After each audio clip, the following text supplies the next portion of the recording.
Should trans rights trump women's rights? Well, trans women are women. But Jessica has a penis and testicles. That's not a woman. But to her, yes, it is a woman. Yeah, because to her, I kind of see the angle that you're going at with this, and it's kind of getting me a little frustrated because I think that you're not seeing the point of it, which is that a trans woman is a woman. All right, so we're wondering, first of all, if you've heard of this case with the trans woman Jessica Yaniv. Have you heard of this? I have not heard of the case. Okay, let me quickly break it down for you. Jessica Yaniv is a trans woman who is currently trying to sue some beauty salons here in Vancouver for women who are refusing to give him a wax job because he's trans. Yeah. What are your thoughts on just that in general? The idea of someone trying to take somebody to court for not waxing his genitals?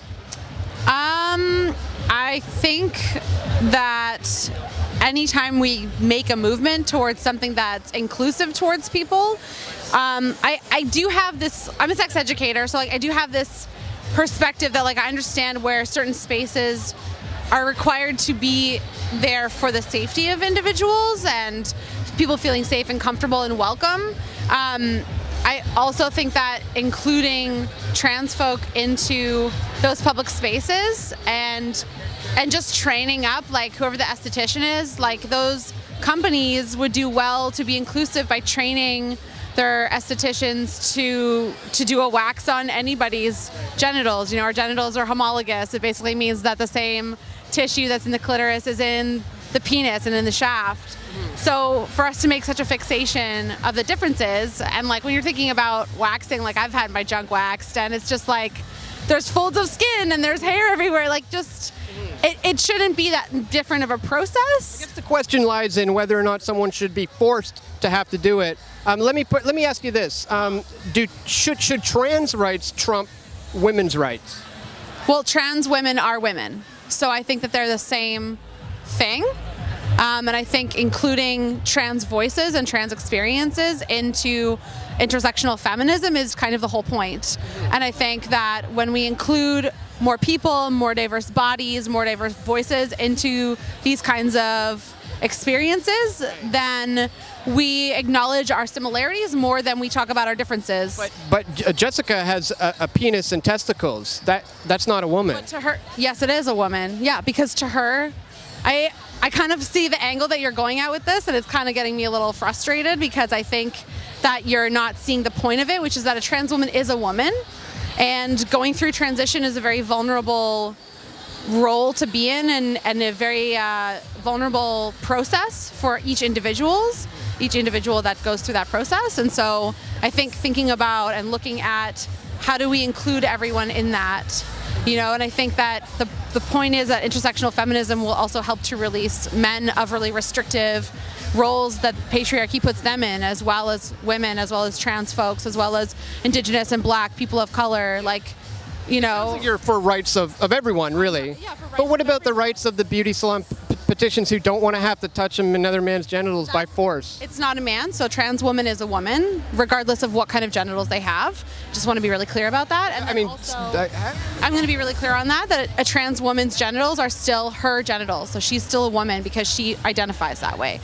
When it comes to the esthetician who doesn't want to do a wax job on specific kinds of genitals, there's also the consent that needs to be given of the esthetician. So if I'm an esthetician and I'm hey, I prefer to wax vulvas over waxing, a shaft and balls, that's my preference. And I can say, I don't take those clients personally.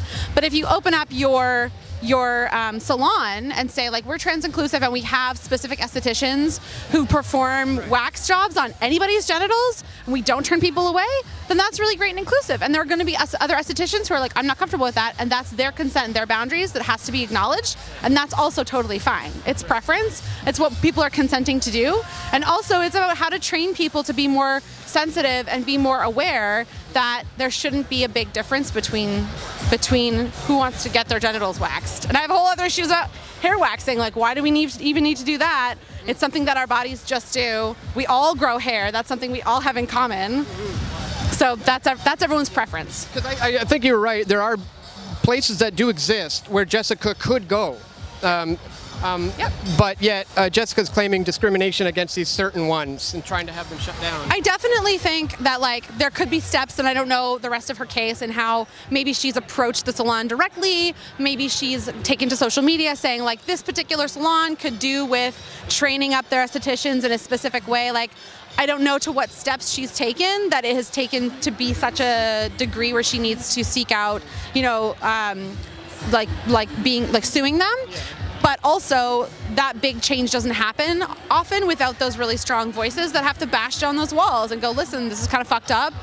Let's do something about it. And so clearly that's where her voice has gotten, and that's what she needs to do to feel like she's getting some acceptance in places that she should feel comfortable and safe and vulnerable, because getting your junk waxed is a vulnerable thing to do. Right, so in closing, just so I understand, because I want to understand, so you believe that Jessica is a woman. Is that because she says she is? Yes. Right. So what if I say I am a toaster? Would you have to, or a cat, let's say. What if I say I'm a cat? Would you have to? It's not the same. How but is it not the also same? I think that there are people who do believe that they're cats, and that's an identity. And if it's not hurting you or me, then what's wrong with it? Well, is that not a slippery slope that could lead to anybody claiming they're anything, and then? No, I don't think so, because I think when you self-identify as something as strongly as someone identifies, this is the wrong body that I was born in, and they're adamant that it's part of their mental health, that there are trans folk who get to a place, and again, this is not my identity, this is not my experience, so it's very important to speak to those voices and go, why is this so important to you? It's like anything about our identity or how we present or what we look like defines things about how we live our life and how people perceive us.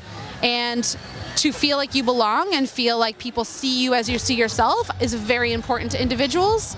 And that's why that's important. And you know what? There might be a person who believes they're a toaster and they find spaces like this and they dress up like a toaster, and that's how they feel most comfortable like themselves, right? And you said cat. There are people who are furries who feel like they're the soul of an animal. Yeah. What's wrong with that? We're mammals.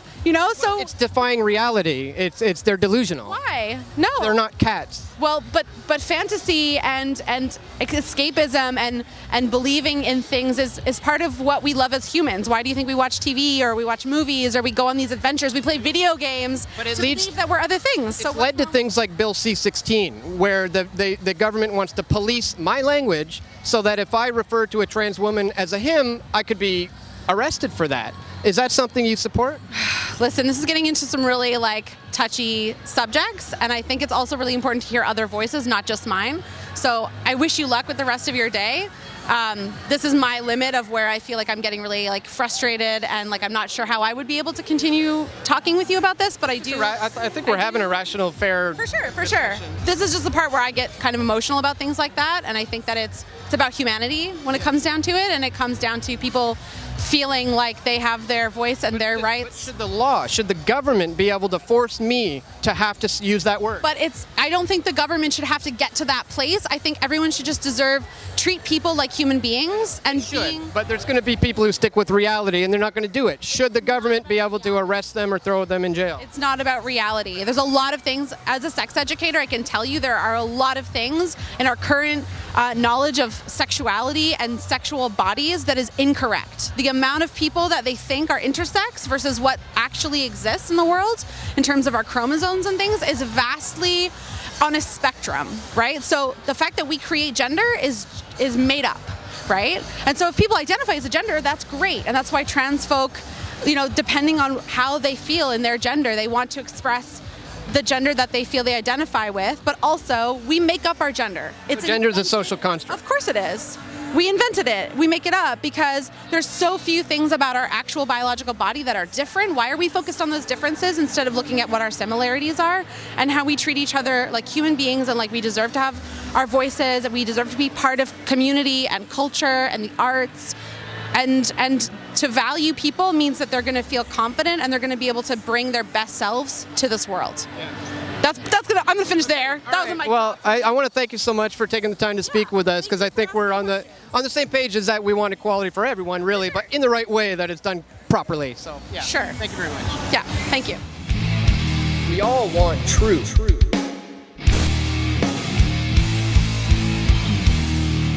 The truth will set you free.